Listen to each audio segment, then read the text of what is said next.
اعوذ باللہ من الشیطان الرجیم بسم اللہ الرحمن الرحیم.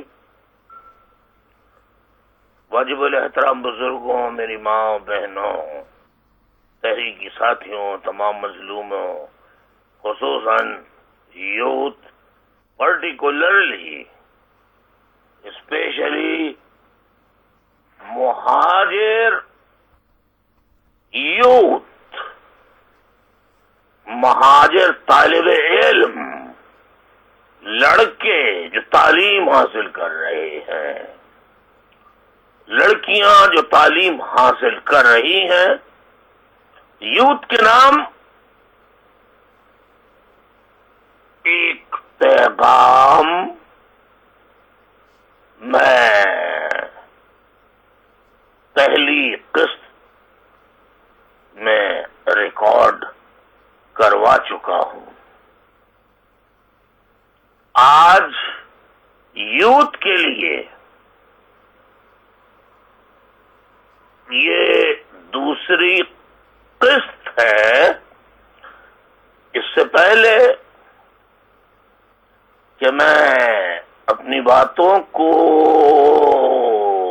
آگے بڑھاؤں،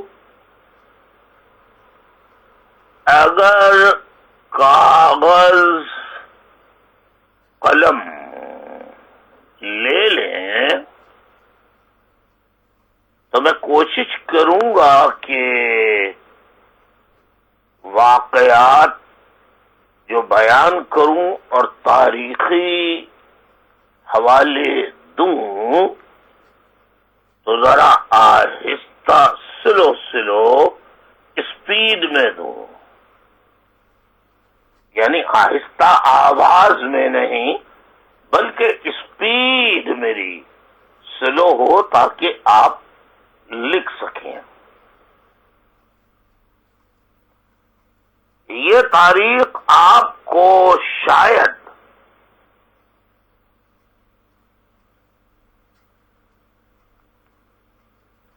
کتابوں میں نہ ملے.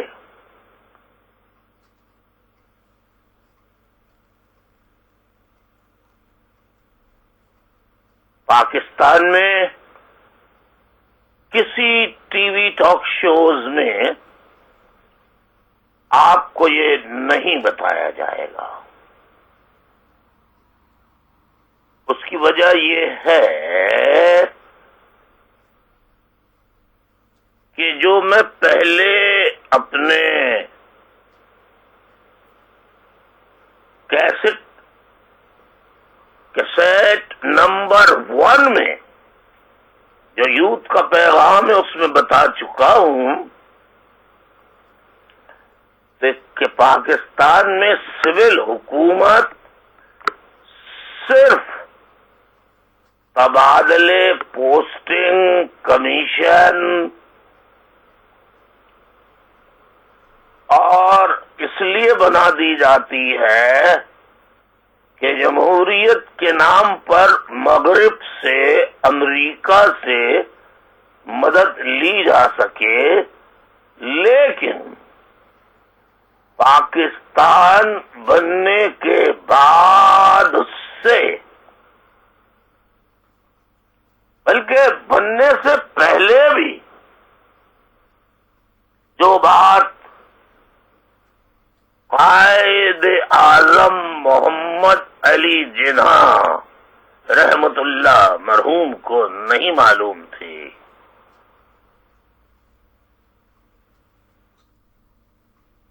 کہ انگریز پنجاب کے سرحد کے، بلوچستان کے، سندھ کے وڈیرے اور جاگیرداروں سے معاملات طے کر چکا ہے، اور خصوصاً پنجاب کے جاگیردار اور وڈیروں سے تو بہت زیادہ قربت تھی. اس کے علاوہ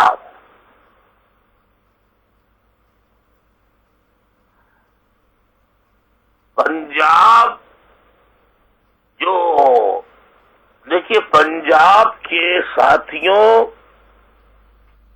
تقسیم ہند سے پہلے ایک پنجاب تھا.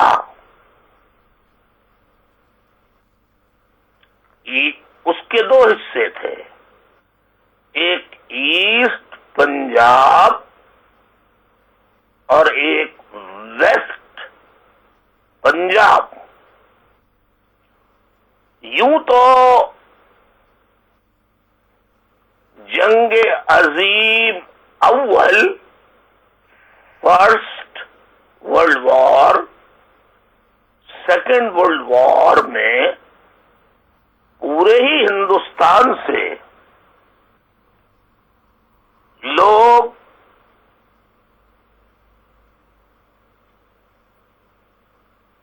انگریزوں کے ساتھ مل کر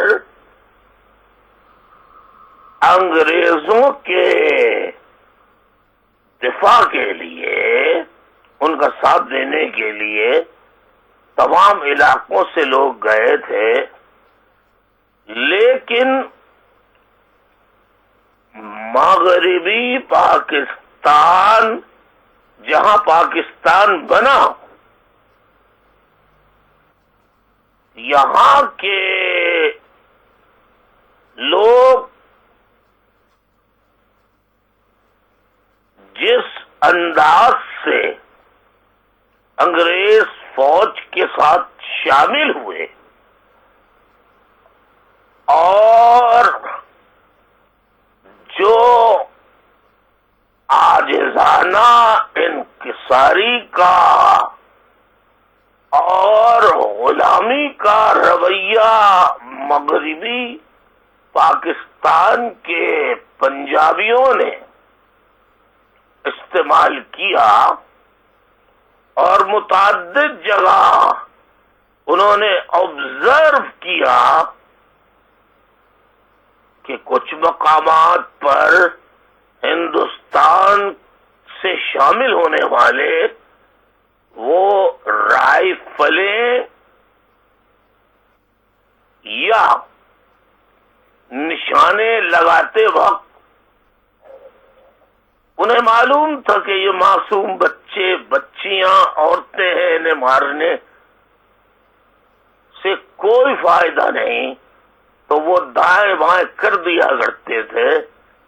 لیکن مغربی پاکستان کے تعلق رکھنے والے، چاہے وہ بڑے بڑے خاندان ہوں، دولتانہ ہوں، ٹبانہ ہوں، چودھریز ہوں، تیر ہوں، یہ آپ کو لوہاری ہوں، یہ جتنی فیملیز آپ کو ملیں گی، یہ سب کے سب انگریزوں کے صرف نوکر ہی نہیں تھے، بلکہ ان کے غلامی میں اس حد سے گزر گئے تھے کہ ان کے بوٹ پالش بھی کیا کرتے تھے. اور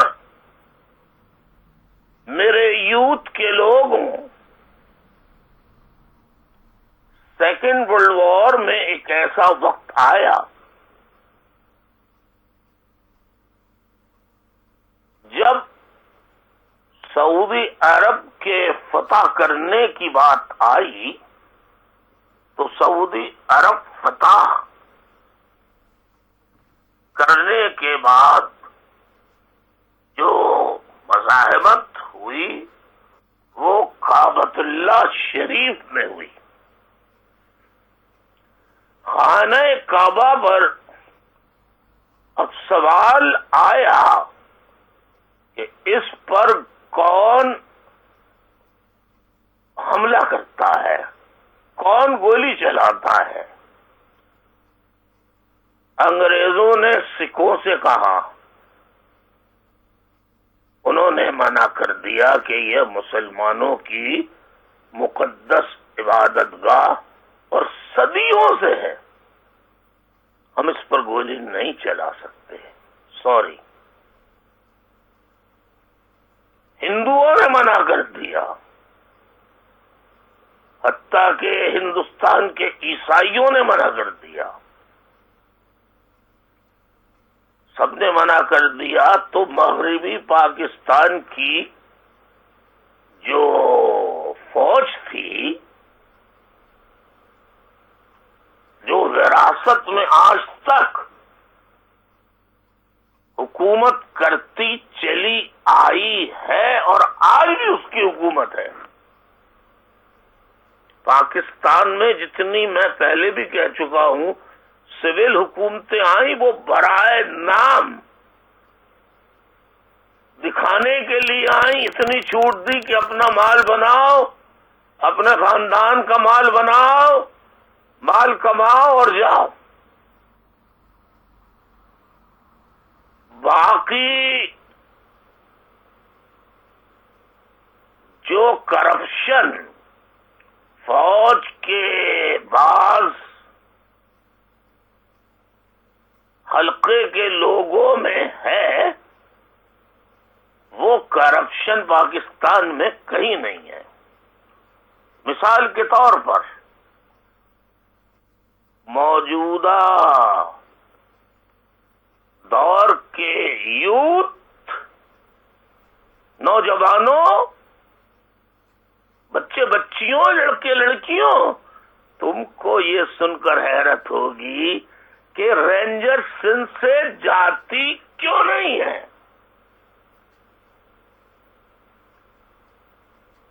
آؤ میں تمہیں بتاتا ہوں. رینجرز ہر سول حکومت سے مل کر، جیسے پیپلز پارٹی کی حکومت ہے، وڈیرے جاگیرداروں کی حکومت ہے، انہیں سندھ کی کوئی پرواہ نہیں ہے، انہیں اپنے جاگیروں مفادات کی پرواہ ہے. لہذا انہیں کیا، اگر مہاجروں کا قتل عام رینجرز کر رہی ہے اور ان کے گھر سے بھاری تعداد میں اسلحہ نکل رہا ہے، 2 ارب روپے کیش نکل رہے ہیں، بھاری ہتھیار استعمال ہو رہے ہیں. لاڑکانہ میں پیپلز پارٹی کے ایک آدمی کو بڑا نام تھا، جس کو پکڑا گیا، اس کے پاس سے اسلحہ نکلا، اس کی گرفتاری پر اس قبیلے کے لوگ جمع ہو گئے اور رینجرز پر حملہ کر دیا، ساری رائفلیں چھین لی اور رینجرز کو مار بھگایا.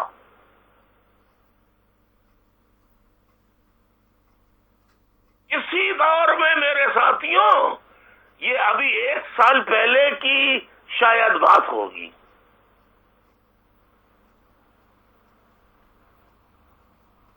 تو آپ بتائیے پیپلز پارٹی رینجرز کی کیسے مخالفت کرے گی جب پیپلز پارٹی کے پانی دھندے کالے کرتوتوں میں رینجرز کچھ نہیں بولتی؟ تو پیپلز پارٹی کے وڈیرے جاگیرداروں کو اس سے کیا تعلق کہ سندھ کا ہاری مرے یا کسان مرے؟ مہاجروں کا تو خیر آپ چھوڑ دیجئے، وہ تو تاریخ کی ایک ایسی غلطی ہے جس کو میں ببانگے دہل کہہ چکا ہوں اور میں اپنی بات پر آج بھی قائم ہوں. The division of the subcontinent was the blunder mistake in the history of mankind. یہ اتنی بڑی تاریخی غلطی ہے. ہندوستان میں مسلمان بھگت رہے ہیں، بنگلہ دیش میں بھگت رہے ہیں، اور پاکستان میں جو مہاجر ہیں وہ بھگت رہے ہیں. یہاں کا کوئی مقامی نیٹو انڈیجنس، ایک لفظ ہوتا ہے انڈیجنس کے معنی دیکھ لیجئے، ہم ہیں مائگریٹڈ، ہجرت کر کے آنے والے، تو ہم بھگوڑے ہیں، تلیر ہیں، مکڑ ہیں، متروے ہیں، زمین کے بیٹے نہیں ہیں، محب وطن نہیں ہیں، اندرا کی اولاد ہیں، بقول فوج کے، بقول رینجرز کے جو چھاپے مارتے ہیں، کہتے ہیں اندرا گاندھی کی اولادوں، گاندھی جی کی اولادوں، راہ کے ایجنٹوں۔ تو میں یہ کہہ رہا تھا کہ جب کعبے پہ گولی چلانے کا وقت آیا تو سب نے منع کر دیا، لیکن مغربی پاکستان کے یہی اسلام کے شہدائی، یہی اسلام اور پاکستان کے نعرے لگانے والے، انہوں نے کہا جی تسی فکر ہی نہیں کرو جی، اسی تھوڑے تابے دار جانو حکم کرو جی، اور انہوں نے خانہ کعبہ پہ گولی چلائی۔ یہ پنجابی فوج نے۔ میرے ساتھیوں، سارے پنجابی ایسے نہیں ہیں، نہ ساری پنجابی فوج ایسی ہے۔ یہ جو اپنے صرف اور ضمیر کا امریکہ، برطانیہ، ویسٹ، غیر ملکی قوتوں سے اپنا سودا کر لیتے ہیں اور اپنے ملک کی سیکرٹ دیتے ہیں، یہ ان کا معاملہ ہے، اور وہی پاورفل ہیں، وہی طاقتور ہیں۔ ان کے سامنے عام سپاہی، بریگیڈیئر، کرنل، میجر جنرل، حتیٰ کہ بعض لیفٹیننٹ جنرل تک منہ نہیں کھول سکتے۔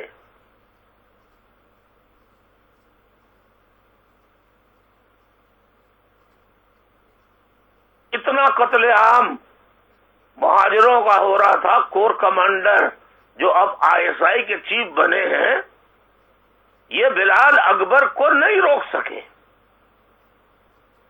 DG رینجر جو تھا، حالانکہ وہ لیفٹیننٹ جنرل تھے، کور کمانڈر تھے سندھ کے،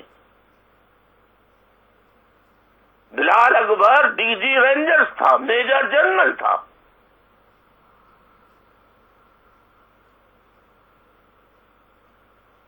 تو میں نے آپ کو یہ فرق اس لیے بتایا کہ آپ کو اندازہ ہو جائے کہ فوج میں ایک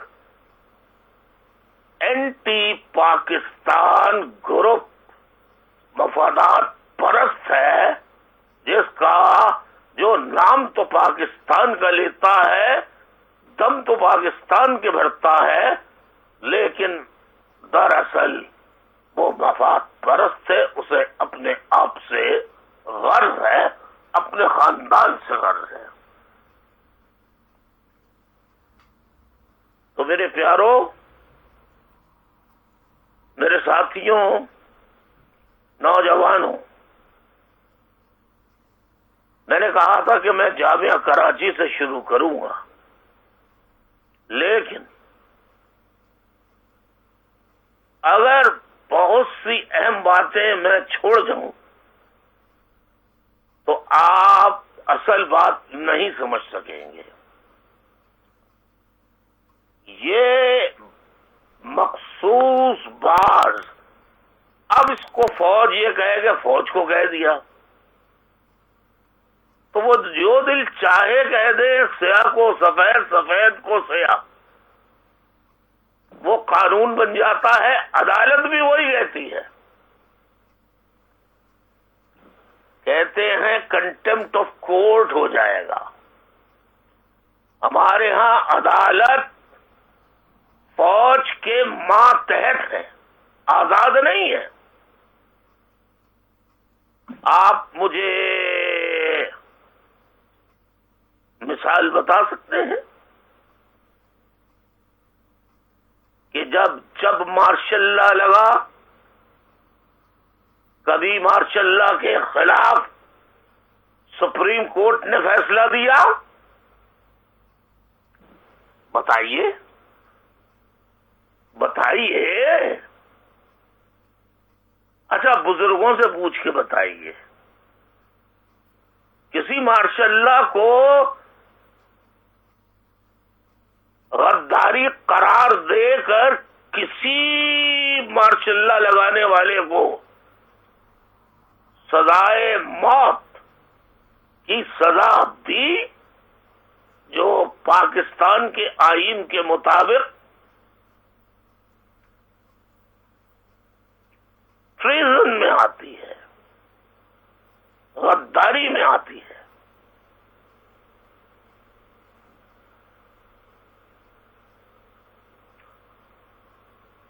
میں نے ملک توڑا نہیں، اپنے شہید ساتھیوں کی مست شدہ لاشیں دیکھ کر پاکستان مرد آباد کہہ دیا، پھر معافی بھی مانگی، غلطی کا احساس ہوا. تو میں آج تک غدار اور جنہوں نے بار بار آئین توڑے وہ آج بھی سب سے زیادہ وفادار ہیں. بخدا انٹرنیشنل عدالت لگے تو فوج سب سے بڑی مجرم قرار دی جائے گی. پوری فوج نہیں، فوج کے بگاڑ کرنے والے، ملک کی تباہی بربادی لانے والے.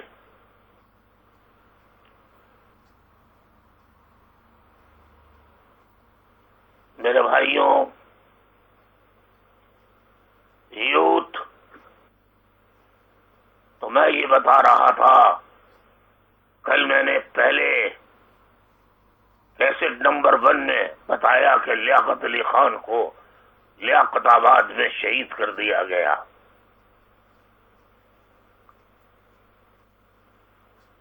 وہیں سے میں چلتا ہوں. آئیے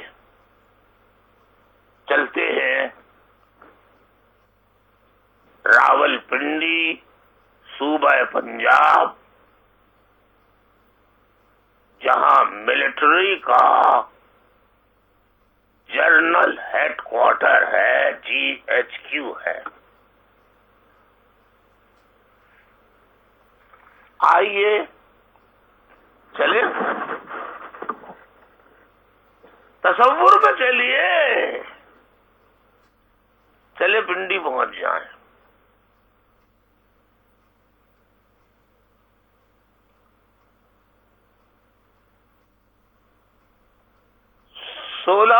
اکتوبر 1951.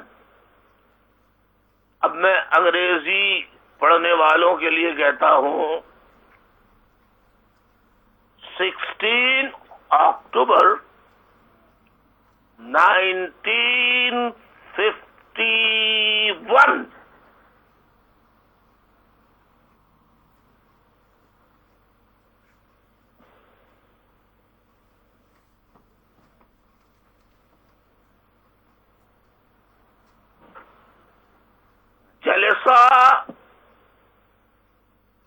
جلسہ عام تھا. راول پنڈی کے، جسے آج لیاقت باغ کہتے ہیں، پہلے اس کا نام تھا کمپنی باغ. کیا نام تھا؟ کمپنی باغ. لیاقت علی خان کی تقریر جاری تھی. اب آپ دیکھیے، فوج کے چند لوگوں نے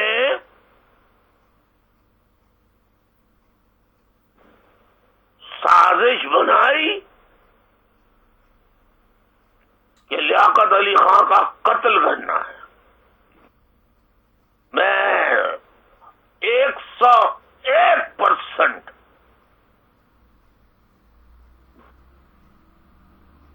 یقین سے کہتا ہوں کہ فوج کے جرنیلوں نے بعض لیاقت علی خان کے قتل کی سازش تیار کی تھی.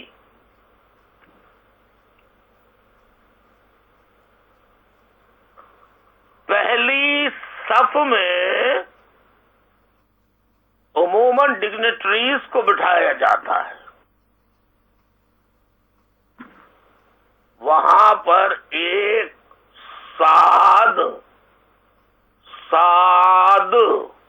ایس ڈبل اے ڈی لکھو ایس ڈبل اے ڈی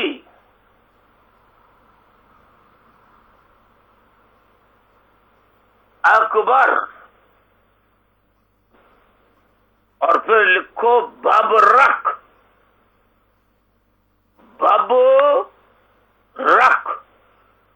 سعد اکبر ببرک یہ افغان نیشنل تھا.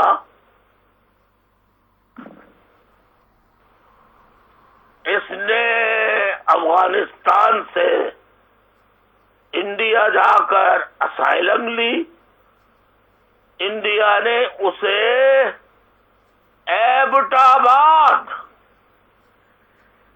جہاں سے اسامہ بن لادن کو امریکی نکال کے لے گئے وہاں پہ سعد اکبر کو پہلے رکھا ہوا تھا. اور حکومت پاکستان سعد اکبر کو 450 روپے ماہانہ دیتی تھی. اس زمانے میں 51 میں 450 کا آپ اندازہ کرتے ہیں. یہ تو وہ رقم ہے جو ماہانہ ملتی تھی اس کو, اور اضافی کا تو آپ چھوڑ ہی دیجئے.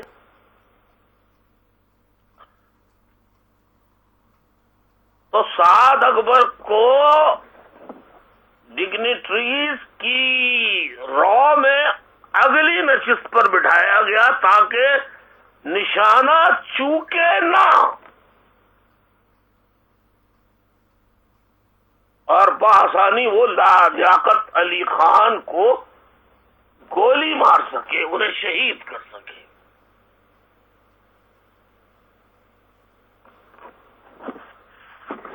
سعد اکبر نے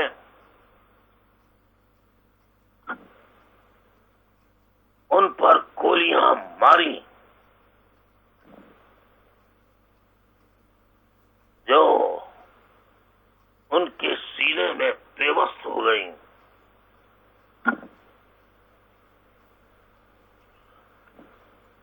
لیاقت علی خان کے پیچھے بالکل just behind Khan Liaquat Ali Khan there was a guard standing there. Khan Najaf Khan کون تھا لیاقت علی خان کے پیچھے؟ خان نجف خان. یہ سپرنٹینڈنٹ پولیس تھا. کون تھا؟ Superintendent police.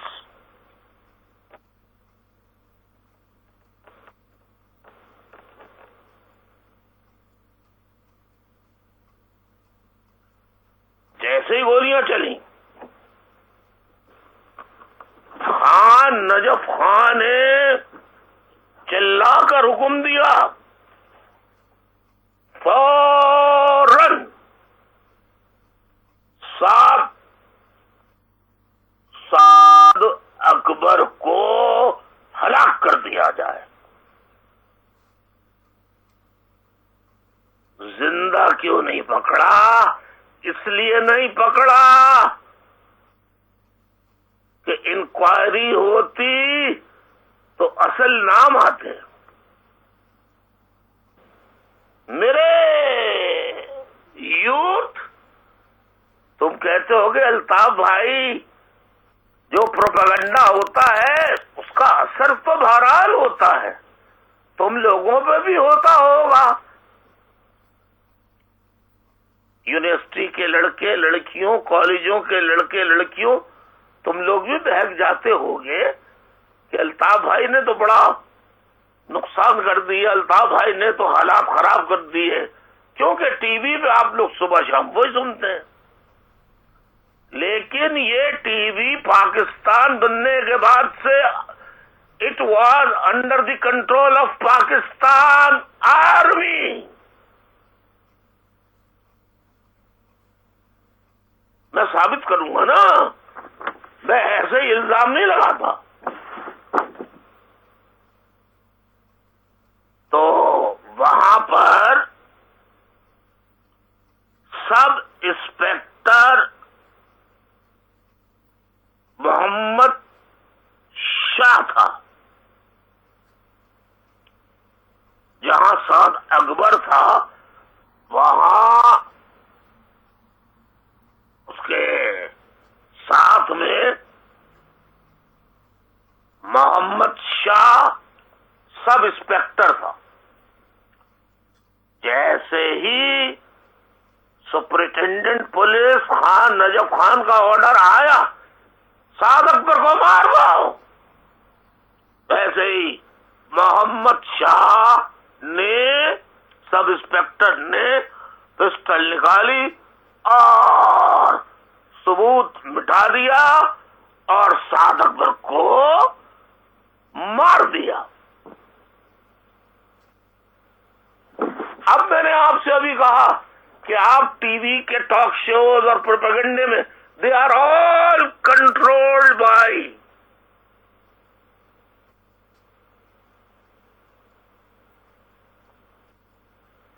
Punjabi, few Punjabi elites. دیکھیے جب میں کہتا ہوں پنجابی تو سب لیتے ہیں اپنے اوپر، سارے پنجابیوں کو میں کہہ ہی نہیں رہا، میں کہہ رہا ہوں چند پنجابیوں نے پورے پنجابیوں کو بدنام کیا ہوا ہے.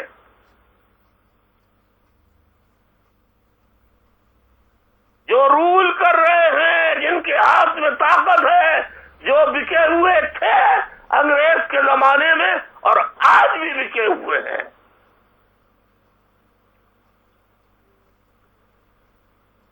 ٹیلی ویژن کو تو آپ چھوڑ دیجیے، میں آپ کو دعوت دیتا ہوں،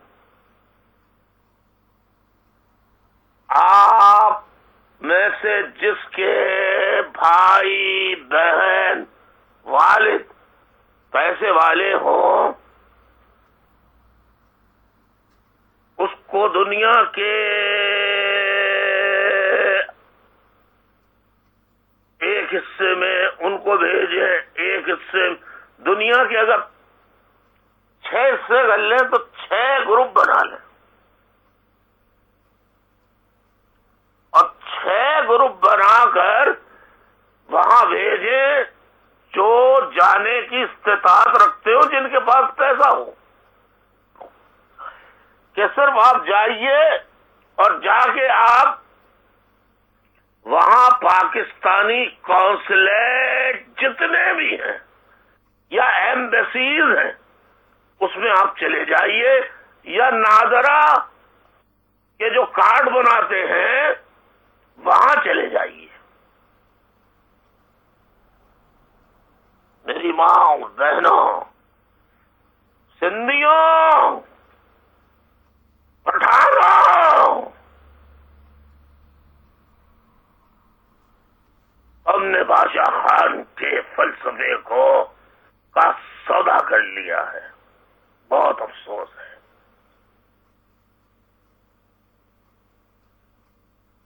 بلوچوں، تمہارے سرداروں نے بھی سودا کر لیا ہے.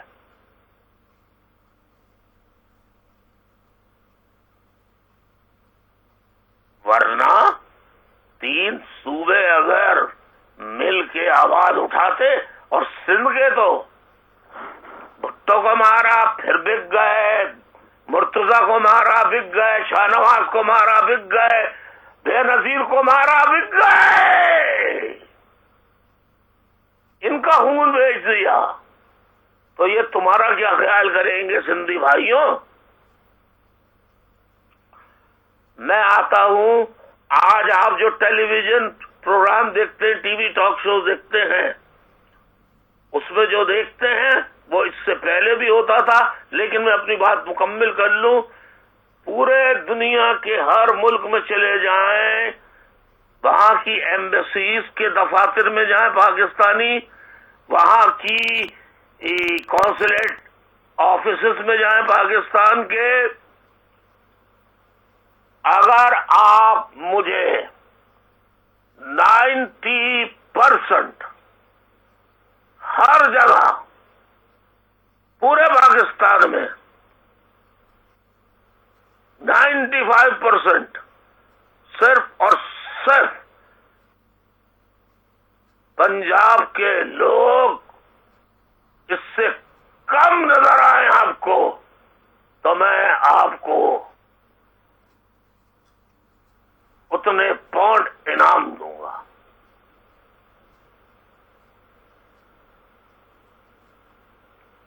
آپ کو کہیں خال خال سندھی نظر آ جائے گا، کہیں اردو اسپیکنگ، کہیں بلوچ، کہیں پختون، خال خال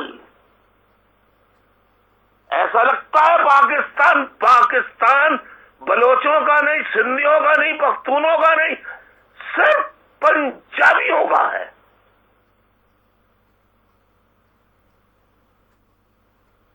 تو میرے ساتھیوں، آئیے اب میں آپ کو بات بتاتا ہوں کہ ٹیلی ویژن پر کون ہے۔ ٹیلی ویژن پہ کتنے اردو اسپیکنگ، کراچی سے ٹیلی ویژن نکلا، مہاجروں نے نکالا، ٹیک اوور کر کے لے گئے پنجاب، تباہ کر دیا پاکستان ٹیلی ویژن کو۔ ٹیلی ویژن فلم انڈسٹری کراچی میں تھی، انڈیا کا مقابلہ کر رہی تھی، اٹھا کے لے گئے پنجاب، تباہ کر دیا فلم انڈسٹری کو۔ ابھی آتا ہوں، بینکوں کا بھی آتا ہوں، اور چیزوں کا بھی آتا ہوں، صنعتوں کا بھی آتا ہوں، لیکن میں بات ہو رہی ہے ٹی وی ٹاک شوز کی، اخبارات کی، اس میں جو خبریں آتی ہیں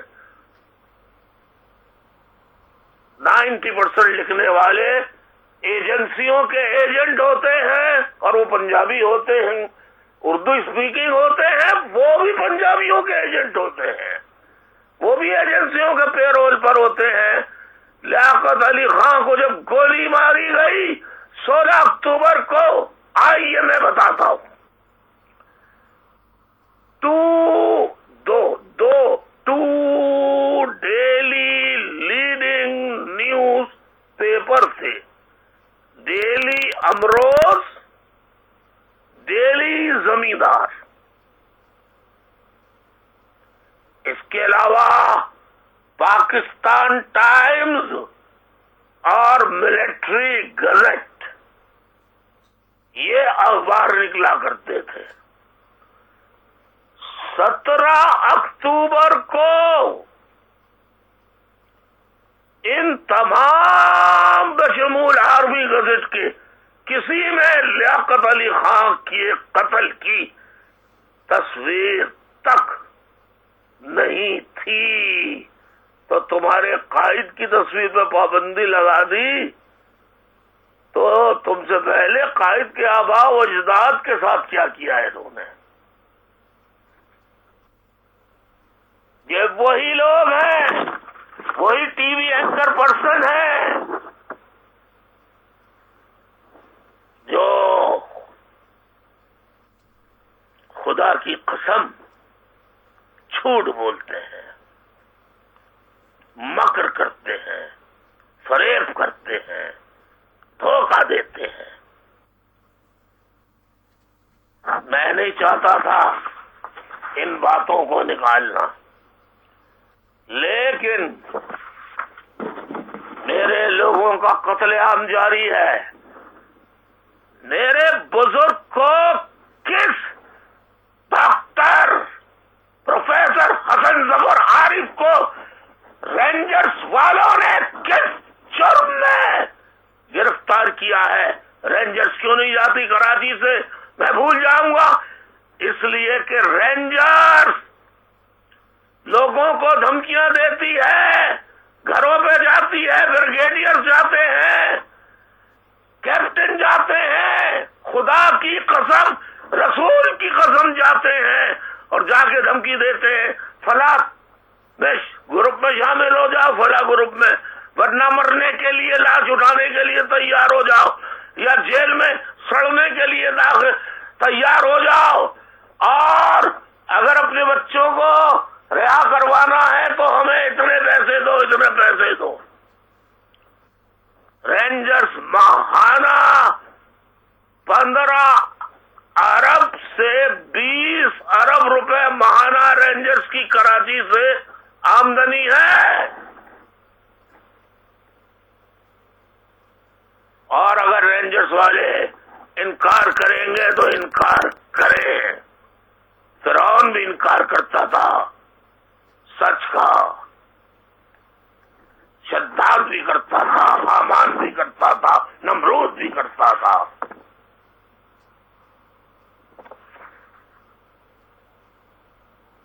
آپ کو اندازہ ہوا ساتھیوں کچھ؟ آئیے، کاپی پینسل تو آپ کے ہاتھ میں ہے، بور تو نہیں ہو رہا ساتھیوں؟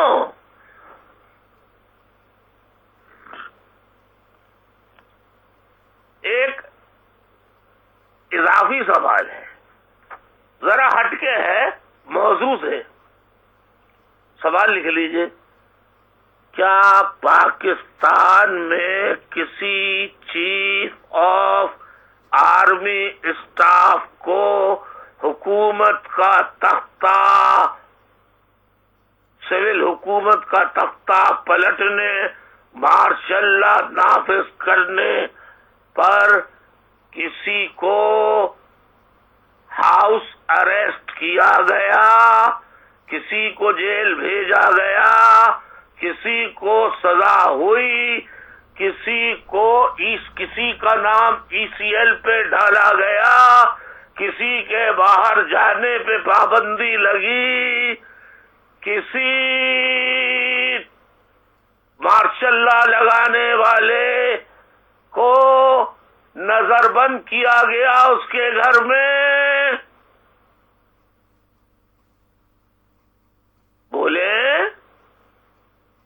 بولے کسی کو کیا گیا تو ایک ہمارے مہربان جنرل پرویز مشرف صاحب ہیں، جنہوں نے پاکستان کو ترقی دی، عروج دیا، لوکل باڈیز سسٹم نافذ کیا. لیکن ان کے ساتھ جو سلوک کیا گیا وہ سلوک کسی اور چیف آف آرمی اسٹاف کے ساتھ کیا گیا. لیکن پرویز مشرف صاحب کا مائنڈ سیٹ ٹوٹل فوجی مائنڈ سیٹ ہو گیا ہے. ان کے ذہن میں آج بھی ہے فوج میرے ساتھ ہے، نہیں ہے آپ کے ساتھ فوج. عوام میرے ساتھ ہے، نہیں ہے آپ کے ساتھ عوام. جو بہکا رہا ہے آپ کو جھوٹ بول رہا ہے. آپ نے کیوں نہیں سوچا کہ آپ کے علاوہ کسی اور کو سزا کیوں نہیں دی گئی؟ میں آپ سے پوچھتا ہوں جنرل پرویز مشرف صاحب، جب مارشل لا نواز شریف صاحب کو اریسٹ کیا گیا تھا تو آپ تو آسمان پہ تھے، آپ کو تو گرفتار کر لیا. جنرل محمود اور دیگر لوگ جنہوں نے ہتھکڑیاں لگائی نواز شریف کو صاحب کو اور بندوق تانی ان کے سر پر، کیپٹن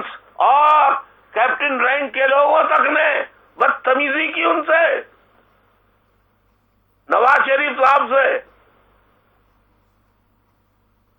کسی جنرل پرویز مشرف صاحب ابھی بھی نہیں سمجھے، انہیں اللہ ہی سمجھے، اور میں ان کے لیے دعا ہی کر سکتا ہوں۔ ان کے ساتھ جو سلوک ہوا وہ کسی پنجابی ماشاء اللہ لگانے والے یا پٹھان ماشاء اللہ لگانے والے جرنیل کے ساتھ ہوا؟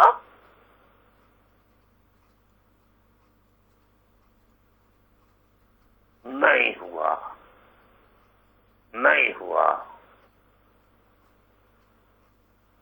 آرٹیکل 6 میں ہے کہ ماشاء اللہ جو لگائے اس کا جو ساتھ دے، اس کے صلاحکار جو ہوں، اس کے ساتھ معاونین جو ہوں، ہمارے یہاں پکڑتے ہیں نا فلاں کے صلاحکار، فلاں کے صلاحکار، فلاں کے صلاحکار، رینجرز والے پکڑتے ہیں۔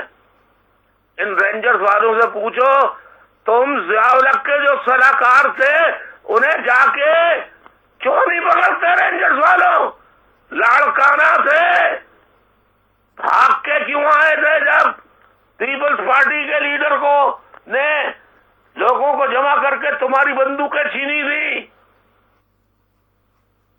جواب نہیں ہوگا ان کے پاس، یہ کیا جواب دیں گے؟ یہ نہتوں کو مارنے والے ہیں، نہتوں کو۔ اتنا دم خم ہوتا تو مطالبے 70 سال سے کر رہے ہیں، کشمیر ڈے منائیں گے، کشمیر میں ظلم ہو گیا، کشمیر میں یہ ہو گیا، کشمیر میں یہ قیامت آ گئی۔ اگر 10 لاکھ کی فوج اور 10 لاکھ آپ کے جہادی بنائے ہوئے ہیں، جو آپ کے 20 لاکھ جاتے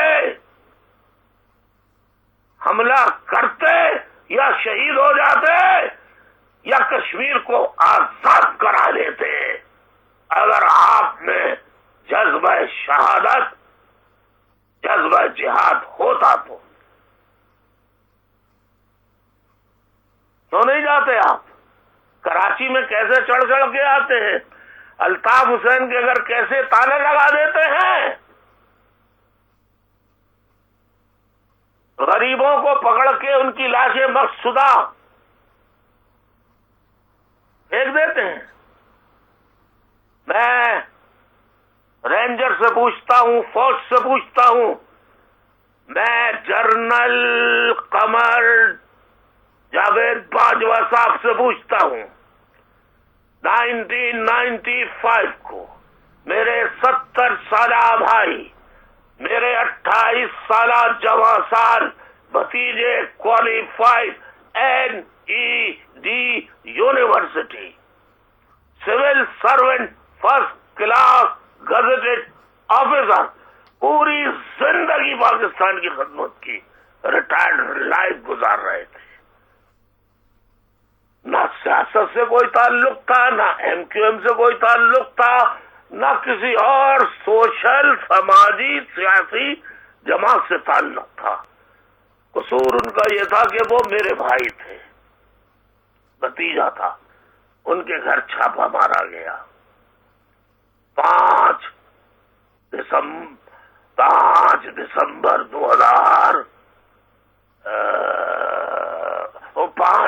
1995 کو 5 اور 6 کی درمیانی شب 3 روز تک ان پر بے ایمانہ تشدد کیا گیا۔ انہیں ایک ایک بھائی بہن کے گھر لے جایا گیا اور 9 تاریخ کو دونوں کو آنکھوں پہ پٹیاں باندھ کر شہر کراچی کے مضافاتی علاقے گڈاپ پہ لے کر ان دونوں کو گولیاں مار کر ہلاک کر دیا۔ اس کا خون کس پر ہے؟ میرے بھائی اور بھتیجے کو کیوں مارا گیا؟ ایک الطاف حسین کے جذباتی نعرے پر بہت واضح کرتے ہو. میں نے ملک توڑا تو نہیں تھا، میں نے تو مرداباد کہا تھا. اور جنہوں نے ملک توڑا، جنرل نیازی نے توڑا، حمود الرحمان کمیشن میں جن کے نام ہے، ان کو کیا سزا دی؟ جنرل باجوہ صاحب، انصاف کرو گے یا نہیں کرو گے آپ بھی؟ میں نے آپ کو خط لکھا، آج پھر کہہ رہا ہوں، آپ نے جواب نہیں دیا. جب تک میں زندہ ہوں میں ایک ایک بات سے قوم کو آگاہ کروں گا جب تک میری سانسیں چل رہی ہیں.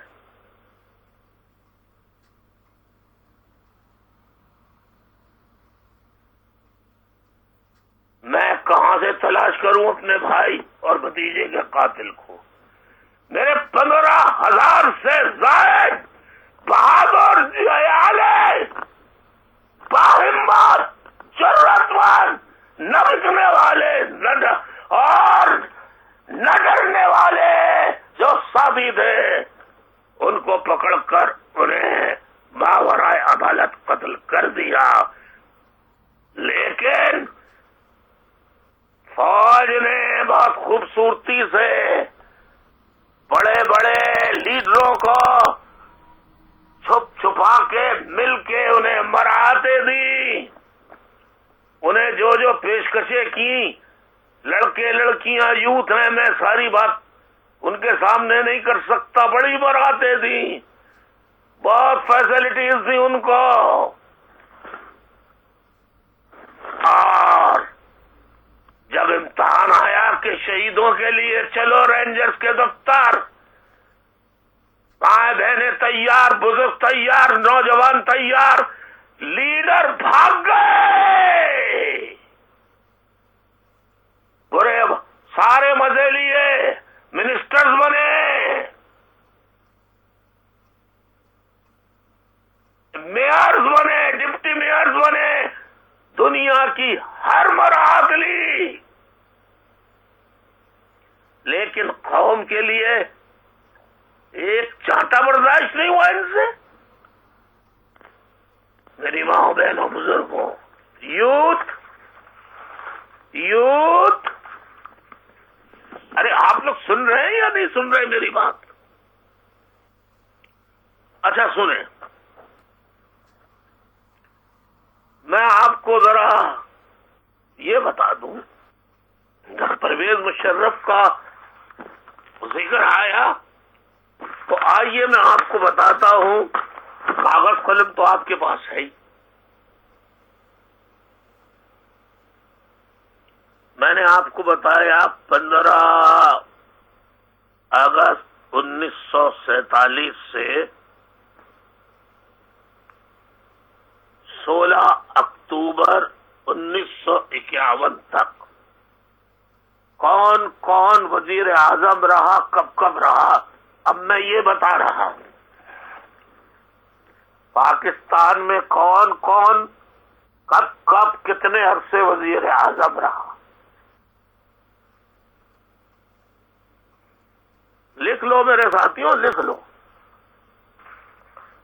خان لیاقت علی خان شہید پہلے وزیر اعظم پاکستان تھے. 1947 سے لے کر 1951 تک، 16 اکتوبر 1951 تک وزیر اعظم رہے. 16 اکتوبر 1951 کو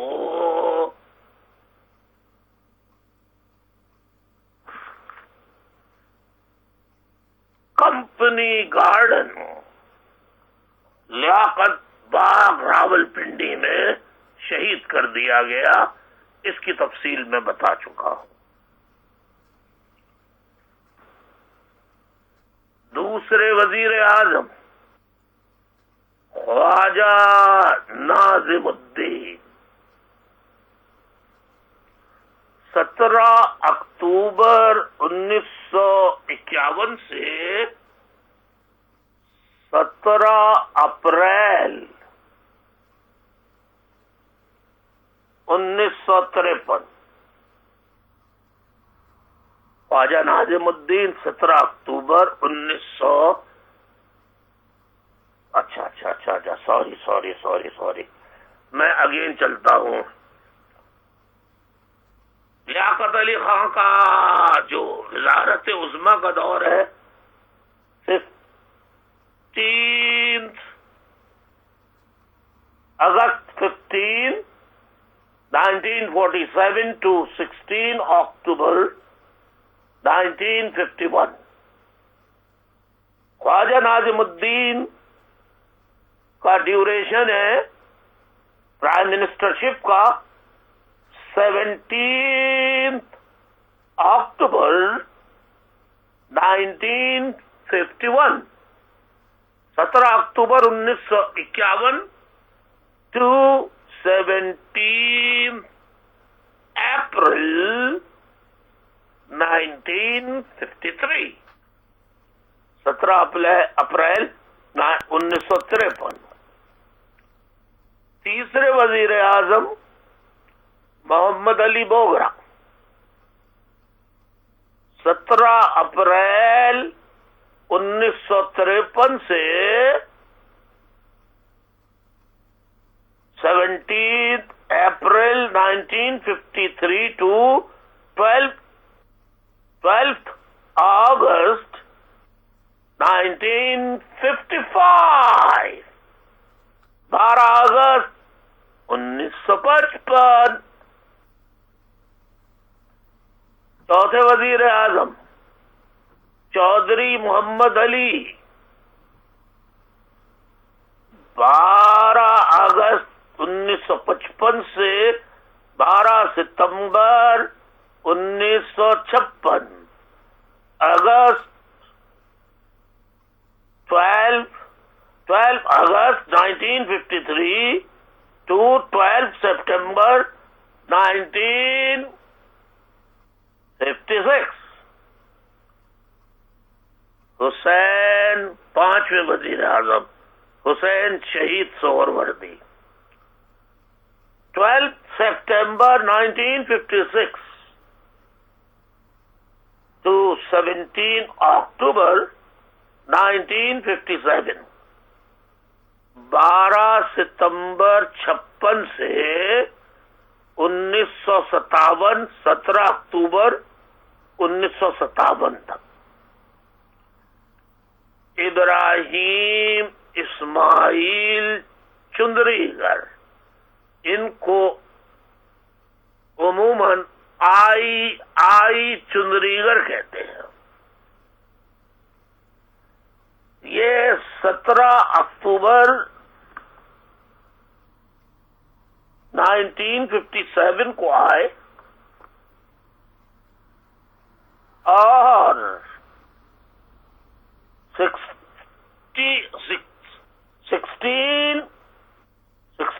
دسمبر 1957 کو ہی فارغ ہو گئے بیچارے. 2 ماہ اکتوبر نومبر دسمبر، جی ہاں 2 ماہ کا بیچاروں کو موقع ملا. ہائے رے قسمت. پھر فیروز خان نون 16 دسمبر 1957 to 7 اکتوبر 1958. فیروز خان نون 16 دسمبر 1957 سے 7 اکتوبر 1958. ایوب خان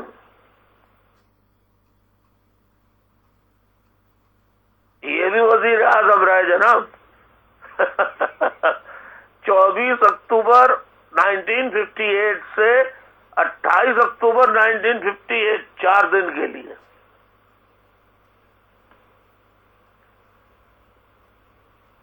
پھر اس کے بعد بنے نور الامین،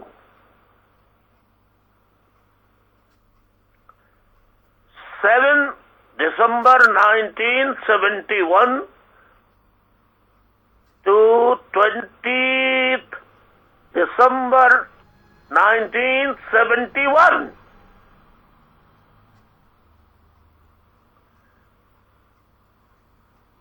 7 دسمبر 1971 سے 20 دسمبر 1971 تک نور الامین 10ویں وزیر اعظم آپ کے بنے ذوالفقار علی بھٹو صاحب.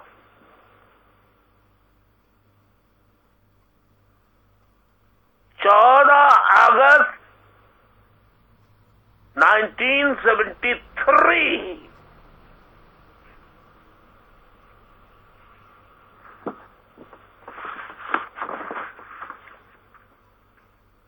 ذوالفقار علی بھٹو. 14 اگست 1973 to 5 جولائی 1977.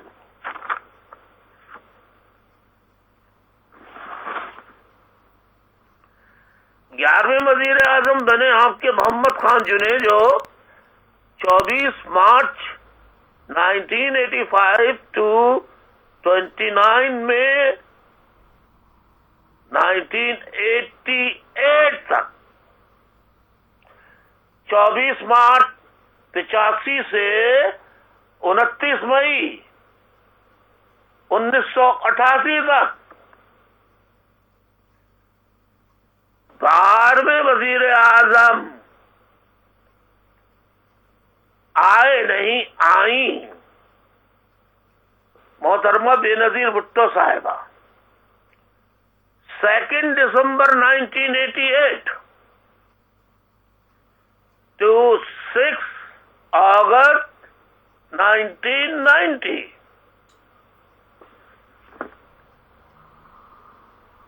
بے نظیر بھٹو صاحبہ 2 دسمبر 1988 کو آئیں اور رخصت ہوئیں 6 اگست 1990 کو.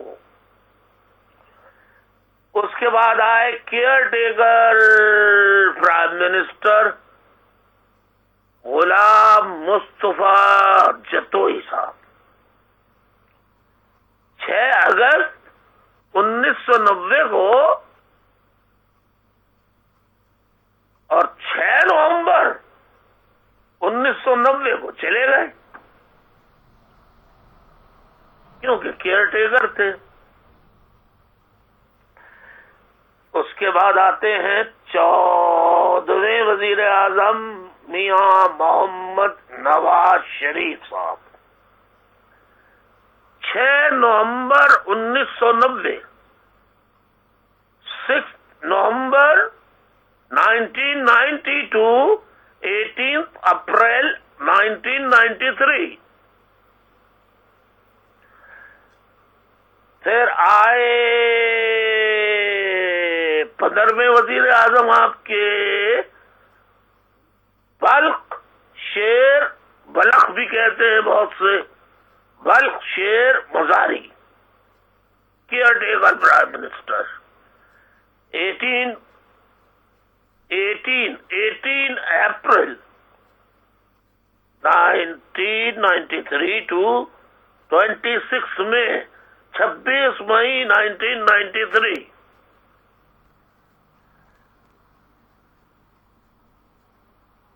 پھر قسمت کا ستارہ چمکا میاں محمد نواز شریف صاحب کا.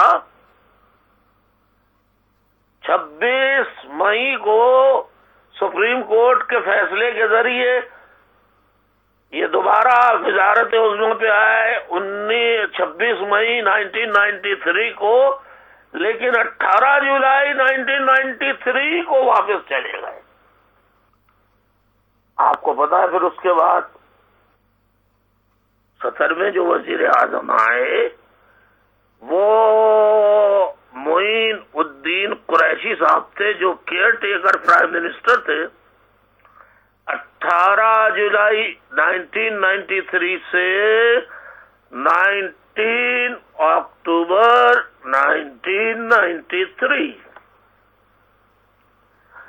18 جولائی 1993 سے 19 اکتوبر 1993 تک معین الدین قریشی صاحب کیئر ٹیکر پرائم منسٹر رہے۔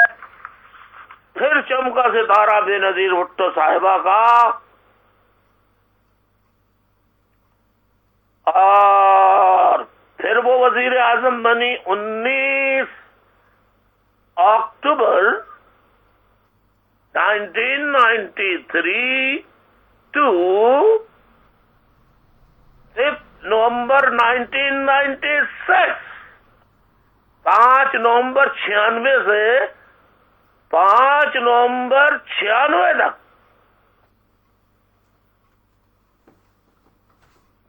اس کے بعد 19 میں پرائم منسٹر کیئر ٹیکر آئے ملک معراج خالد صاحب۔ 5 نومبر 1996 سے 17 فروری 1997 تک۔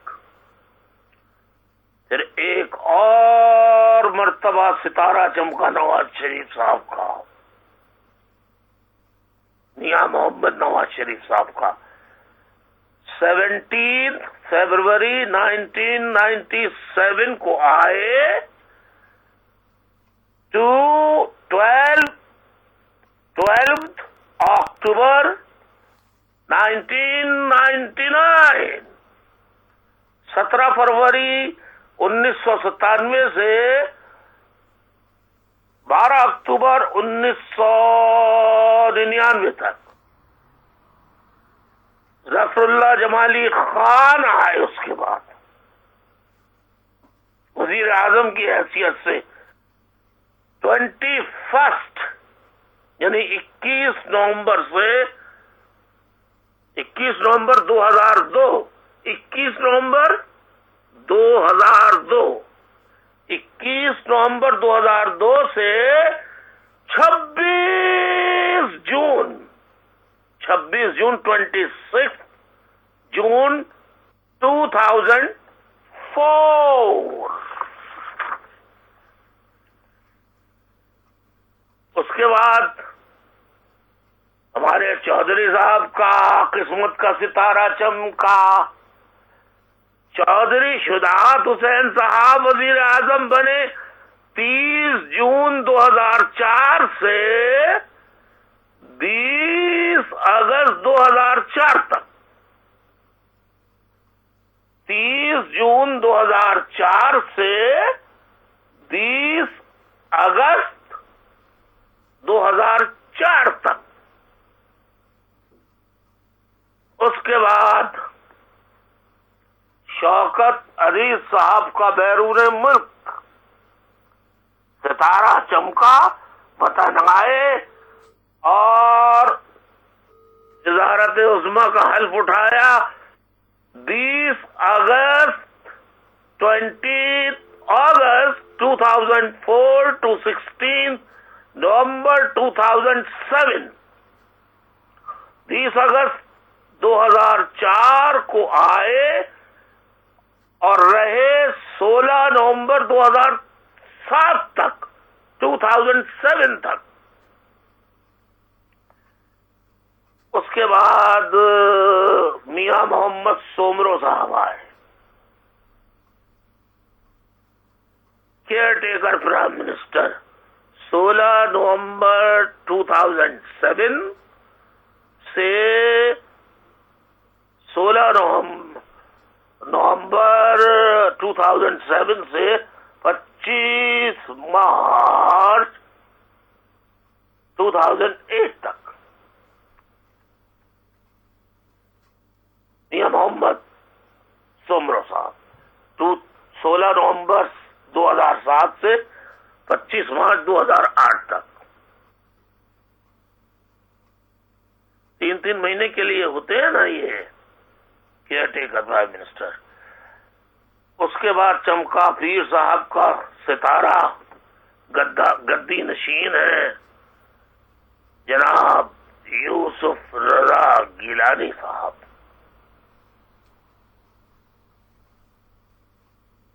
یہ 25 مارچ 2008 کو آئے، انہوں نے حلف اٹھایا. 19 جون 2012 تک یہ رہے یوسف رضا گیلانی صاحب. 25 مارچ 2008 کو آئے، 25 مارچ 2008 to 19 جون 2012. پھر راجہ صاحب کی بارات آئی، راجہ پرویز اشرف صاحب. 22 جون 2012 سے 25 مارچ 2013 تک یہ پرویز راجہ پرویز، اس دوران پرویز کیانی، پرویز مشرف، پرویز اشرف، پرویز نام کے کافی آئے ماشاءاللہ.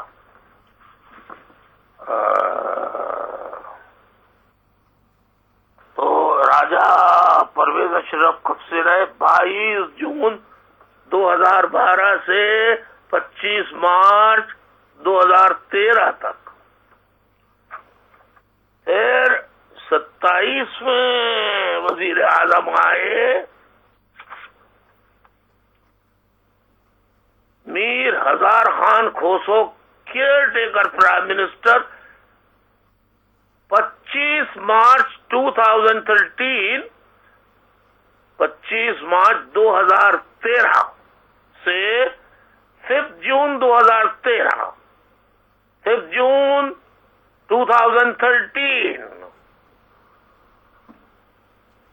اس کے بعد پھر میاں محمد نواز شریف صاحب کی قسمت کا ستارہ اور چمکا ایک مرتبہ، اور وہ رہے 5 جون 2013 کو آئے، 5 جون 2013 کو آئے، جو آج تک موجود ہیں، جن کے دور میں کراچی آپریشن شروع ہوا، ہزاروں بے گناہ مارے گئے، ہزاروں قید ہوئے، مگر وزیر اعظم نے بزرگ اساتذہ تک کو نہیں چھڑوایا. خدا کے خوف سے ڈریے، اپنے والد محترم اللہ انہیں کروٹ کروٹ جنت نصیب کرے کہ میں انہیں کاندھا نہیں دے سکا، کتنا افسوس ہے. اور اس بزرگ پروفیسر 75 سالہ پروفیسر ڈاکٹر ظفر عارف، جس پہ کوئی مقدمہ نہیں، 75 سالہ، اس کو بغیر کسی جرم میں آج تک رینجرز نے گرفتار کیا ہوا ہے، جیل میں بند رکھا ہوا ہے. امجد اللہ امجد کو، مومن خان مومن کو، سینکڑوں ساتھیوں کو جیل میں. مقافات عمل آئے گا، ظلم، جبر، ناانصافی سے حکومت قائم نہیں رہ سکتی، ملک قائم نہیں رہ سکتے، کفر سے قائم رہ سکتے ہیں. حضرت علی کرم اللہ وجہہ کا قول ہے. میں ساتھیوں، جب آپ یہ لکھ رہے ہیں تو آپ یہ بھی لکھ لیجئے کب کب ملک میں ماشاء اللہ لگا، تاکہ میں پھر آئندہ تیسرے کیسٹ میں جب بات کروں گا تو اس میں تفصیل سے اور بات بتاؤں گا. ماشاء اللہ لگا پہلا اسکندر مرزا نے لگایا 7 اکتوبر 1998 کو. سوری 58 کو 1958 کو 7 اکتوبر ایوب خان نے 27 اکتوبر کو ٹیک اوور کر لیا 1958 کو، اور پھر 25 مارچ یعنی 25 اکتوبر 1958 کو انہوں نے لے لیا اور ٹیک اوور کر لیا، اور اس کے بعد 25 مارچ 1969 تک 1958 میں لیا 1969 تک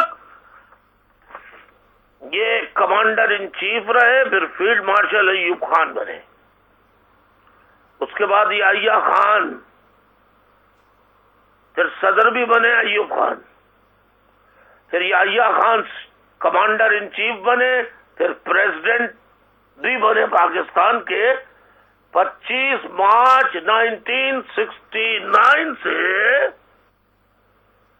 25 مارچ 25 مارچ 1969 to 20 دسمبر 1971 تک، 20 دسمبر 1971 تک۔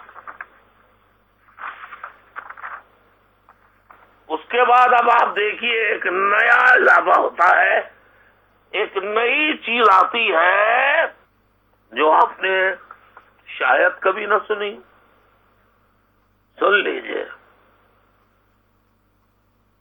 روٹی، کپڑا اور مکان، جمہوریت، سوشلزم ہماری معیشت، حاکمیت عوام کی۔ روٹی، کپڑا اور مکان، جناب ذوالفقار علی بھٹو صاحب 20 اکتوبر 1971 20 دسمبر 1971 کو آئے اور 13 اگست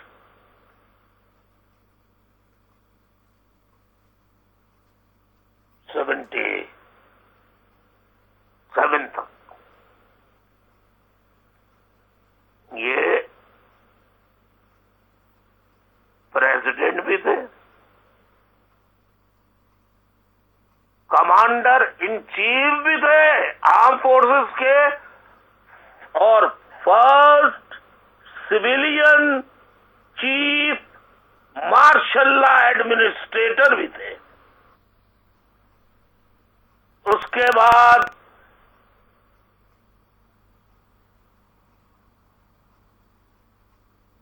مجاہدین کے دستے تیار کرنے والے جنرل ضیاء الحق صاحب آئے 5 جولائی 1977 کو،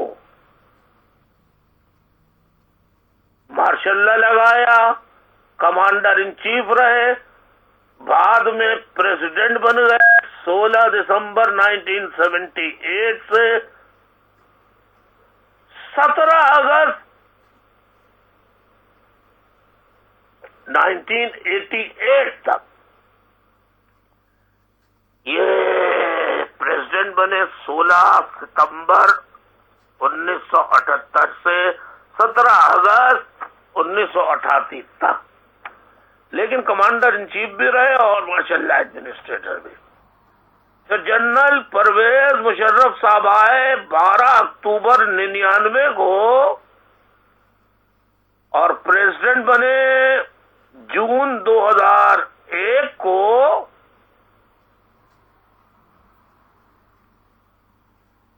اور 2007 تک یہ چیف آف آرمی اسٹاف رہے۔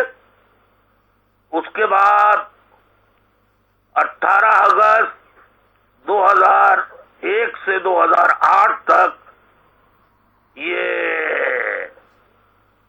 پریزیڈنٹ رہے، صدارت کے عہدے پر رہے۔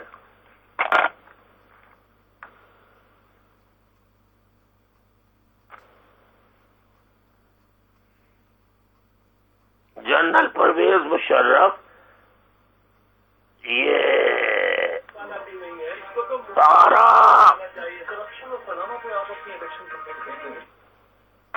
یہ 12 اکتوبر 1999 کو آئے. پھر یہ آنے کے بعد COS رہے، کمانڈر ان چیف رہے 2007 تک. پھر یہ صدر بن گئے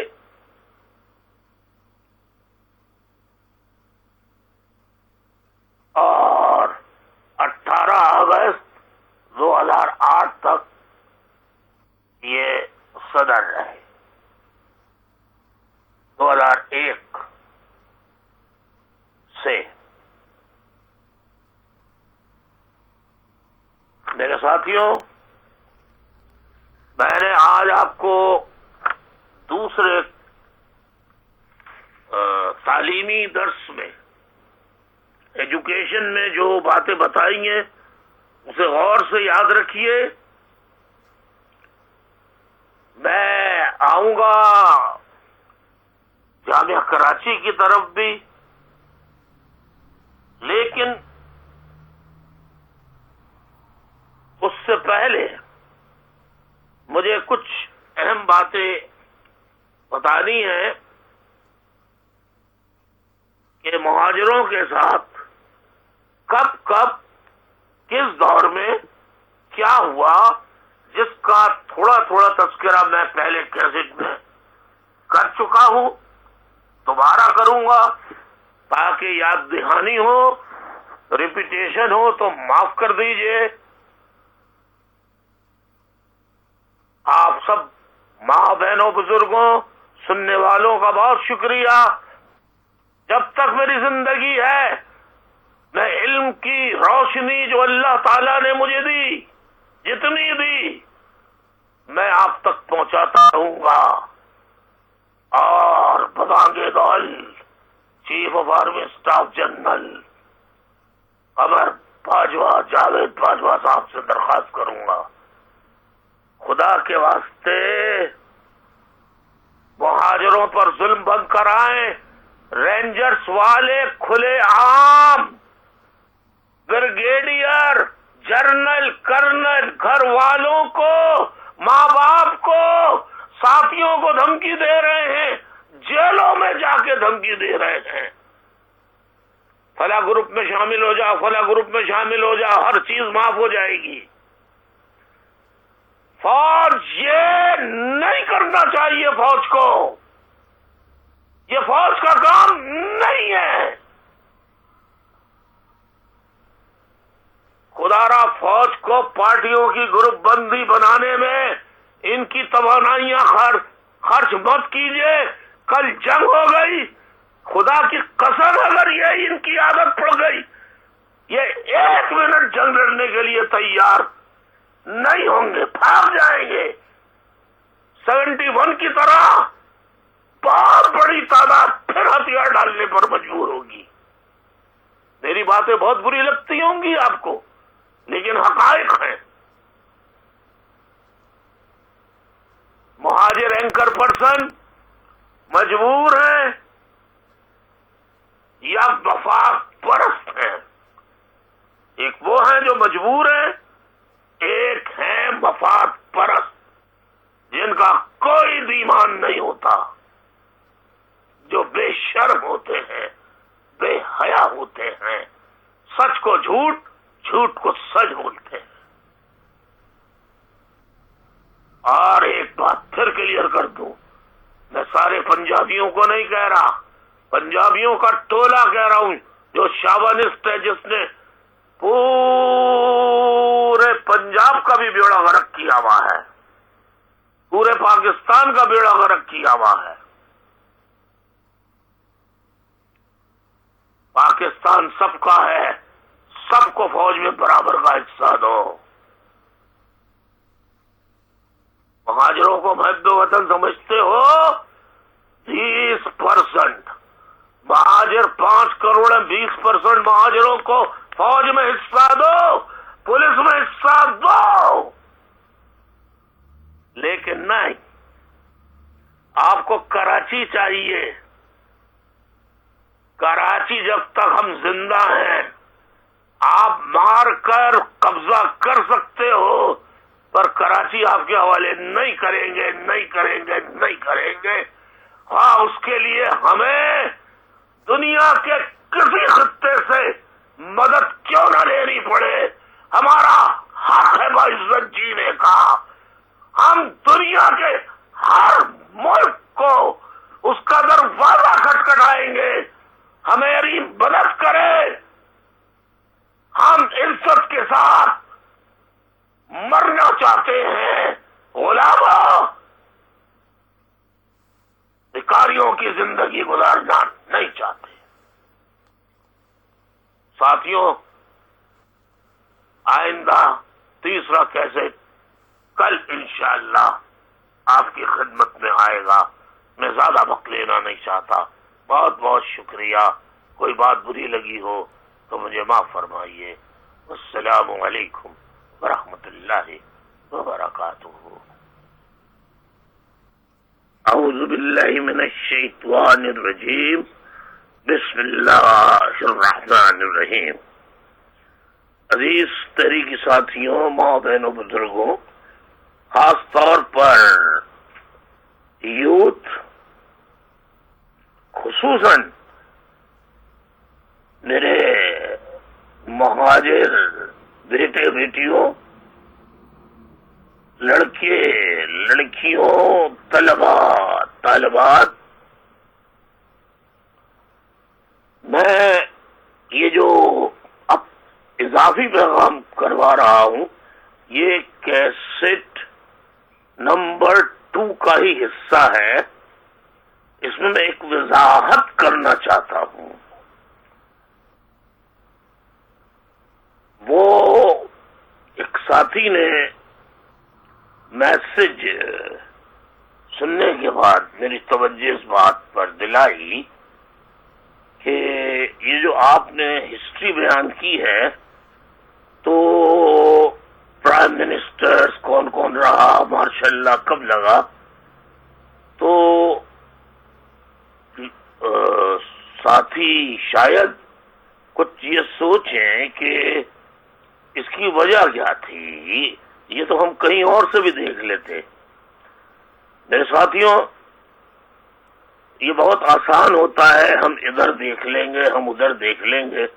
جب میں تاریخی باتیں نوجوانوں کو، یوتھ کو بتا رہا ہوں، تو میں وضاحت کر دوں کہ کون کون کب کب کس دور میں پرائم منسٹر رہا اور کس کس دور میں، کس سن میں، کس سال، کب سے کب تک کون مارشل لا کے تحت حکومت کرتا رہا۔ کیونکہ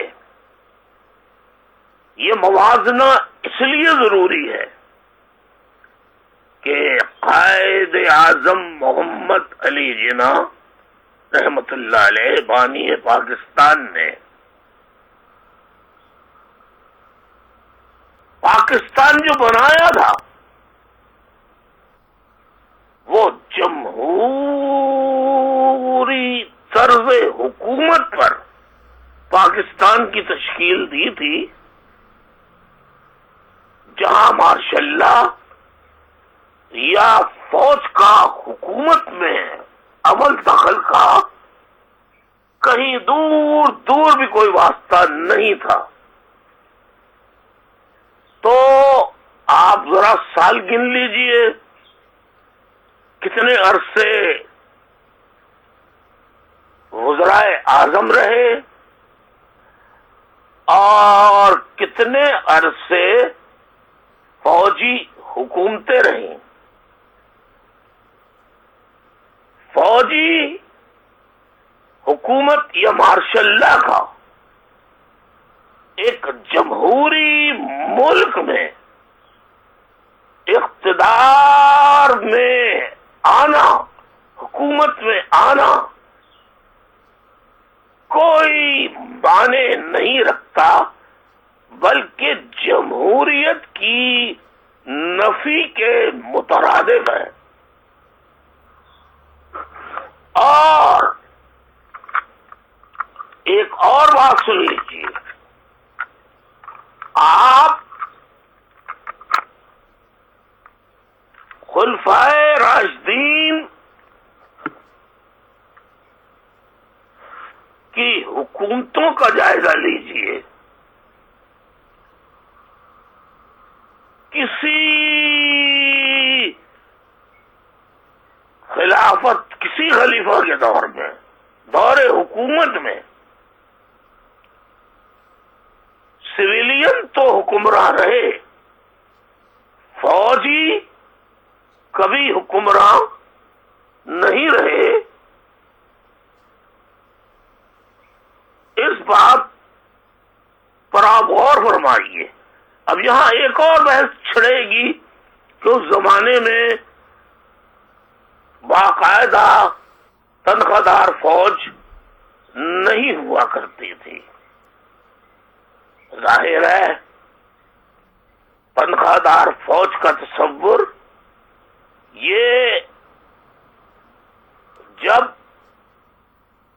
ممالک کا، جب ریاستوں کا، راجواڑوں کا، جاگیروں کا نئے البدل ملکوں کی شکل میں آیا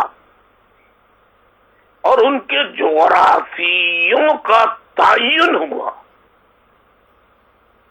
تو ملک کے دفاع، سرحدوں کی حفاظت کی ضرورت پیش آئی، اور ملک کے دفاع اور بیرون میں ملک کی افواج یا حملہ آوروں سے بچاؤ کے لیے باقاعدہ تنخواہ دار فوج مقرر کی جانے لگی، جس کا سلسلہ آج تک جاری ہے۔ تو ساتھیوں، آپ کاؤنٹ کر لیجئے، 70 سال ہو گئے پاکستان کو بنے ہوئے۔ ان 70 سالوں میں کتنے سال جمہوری حکومتیں رہی اور کتنے سال ماشاء اللہ کی حکومت رہی؟ اس حساب سے اگر آپ جائزہ لیں تو دنیا کی کسی بھی جمہوری عدالت میں آپ یہ فیصلہ لے کر جائیں تو ہر جمہوری ادارہ ہر ماشاء اللہ کی دور حکومت کی نہ صرف مخالفت کرے گا بلکہ ان کی سزا بھی تجویز کرے گا، خواہ وہ زندہ ہوں یا مر گئے ہوں۔ جیسے برطانیہ میں مارشل لا لگایا ایک جرنیل نے، جرنیل کروم ویل نے، وہ مر گیا۔ جب جمہوری حکومت واپس آئی تو فیصلہ ہوا کہ جمہوری حکومت نے مارشل لا کیسے لگایا، اس کی قبر کو کھودا گیا جرنیل کی، اور کروم ویل جو آج ہاسپٹل ہے، یہاں پر اس کی باڈی کو کئی ہفتوں تک لٹکائے رکھا، عبرت کے نشان کے طور پر۔ یہ نوجوانوں کو بتانا ضروری تھا، بہت ضروری تھا کہ جمہوری معاشرے میں فوج کا حکومت میں عمل دخل ہو سرے سے ہونا ہی نہیں چاہیے، اور ہر فوجی قسم اٹھاتا ہے کہ میں سیاست میں حصہ نہیں لوں گا، نہ کوئی سیاسی عمل کروں گا۔ آج چاہے وہ کچالو گروپ ہو، آلو گروپ ہو، چھولے گروپ ہو، کمالو گروپ ہو، پی آئی بی کباب والے کا گروپ ہو یا پان والے کا گروپ ہو، کوئی بھی گروپ ہو،